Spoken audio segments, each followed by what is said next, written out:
సిద్దిపేట కాళ్లకుంట కాలనీలో ప్రేమోన్మాది వేధింపులు భరించలేక ఓ మైనర్ బాలిక ఆత్మహత్య చేసుకుంది. గత ఏడాది నుంచి ప్రేమించాలంటూ వెంటపడ్డ యువకుడి వేధింపులు భరించలేక ఇంట్లోనే ఉరేసుకుని ఆత్మహత్యకు పాల్పడినట్టు కుటుంబ సభ్యులు ఆరోపించారు. మృతదేహాన్ని పోస్టుమార్టం నిమిత్తం సిద్దిపేట ప్రభుత్వ ఆసుపత్రికి తరలించారు. సిద్దిపేట 1 టౌన్ పోలీస్ స్టేషన్లో ఫిర్యాదు చేసినట్లు కుటుంబ సభ్యులు తెలిపారు.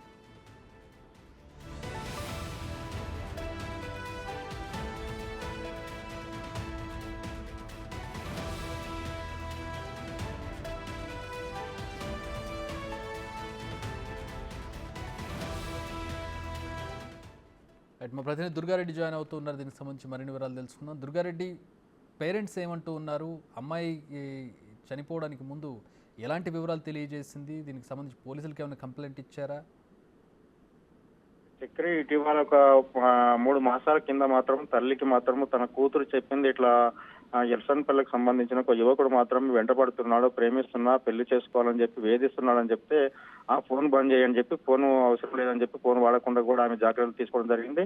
దాంతో పాటు ఆమె ఫోన్ బంద్ చేసి స్విచ్ ఆఫ్ పెట్టినా కానీ ఆ యువకుడు ఇది ఇంటి చుట్టూ రావడము, లేకుంటే ఆమె బజార్కి వెళ్తే ఎంబడి పడడము అవన్నీ చేసినట్లు కొంత వాళ్ళు మాత్రం తల్లి, తండ్రి, అదేవిధంగా వాళ్ళ సోదరుడు ఆరోపించడం జరుగుతుంది చక్రి. దాంతో పాటు ఈ రోజు మాత్రము ఆమె ఇంటికి వచ్చిన తర్వాత ఇట్లా అగాధానికి పాల్పడి ఉరేసుకొని చనిపోయిన తర్వాత వాళ్ళు మాత్రం ఉదయం అక్కడ ఇంటికి వచ్చిపోయినట్టుగా కొంత వాళ్ళ స్థానికులు గుర్తించడం జరిగింది. దాంతో పాటు ఈ రోజు 1 టౌన్ పోలీస్ స్టేషన్ లో మాత్రం కుటుంబ సభ్యులు ఫిర్యాదు చేశారు. కుటుంబ సభ్యుల ఫిర్యాదు మేరకు పోలీసులు మాత్రం విచారణ అయితే కొనసాగుతుంది. హాస్పిటల్ దగ్గర ఎలాంటి ఉద్రిక్త పరిస్థితులు దారి తీయకుండా పోలీసులు మాత్రం భద్రత ఏర్పాటు చేసి పోస్ట్ మార్టం నిర్వహించే ప్రయత్నంలో అయితే ఉన్నారు.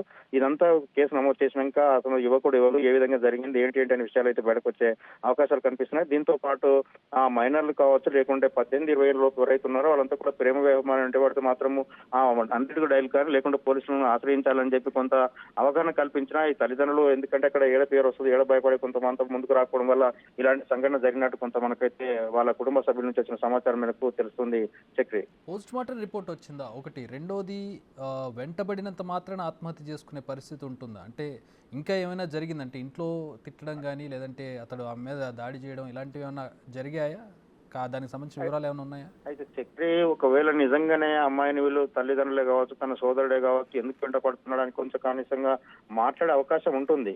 కానీ నిజంగా ఆ మాట్లాడే సందర్భంలో కూడా ఆమె గత 3 మాసాల నుంచి కూడా తల్లిదండ్రులకు, అదేవిధంగా కుటుంబ సభ్యులకు చెప్పింది. దాంతో అతనితో అబ్బాయితో మాట్లాడొద్దని చెప్పి కూడా స్విచ్ ఆఫ్ చేయించారు ఫోన్. దాంతో పాటు ఆ యువకుడు మాత్రము ఇంటి దగ్గరకు వచ్చి తిరిగిపోతున్నాడు అని చెప్పి విషయం తెలుసుకుంటే కూడా కొంత మందలించినట్లు కూడా కొంత సమాచారం ఉంది.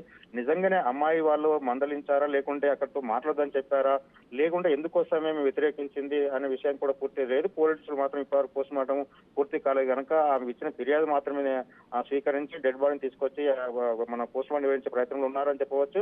దాంతో పాటు యువకుడు ఎవరైతే ఉన్నారో అతను ఫోన్ ట్యాపింగ్, ఆ ఫోన్ రికార్డ్ చేసింది, లేకుండా ఆ ఫోన్ ఎప్పుడు మాట్లాడి ఏం జరిగాడని పోలీసులు విచారణలు మాత్రం తేలే అవకాశాలు ఉన్నాయి.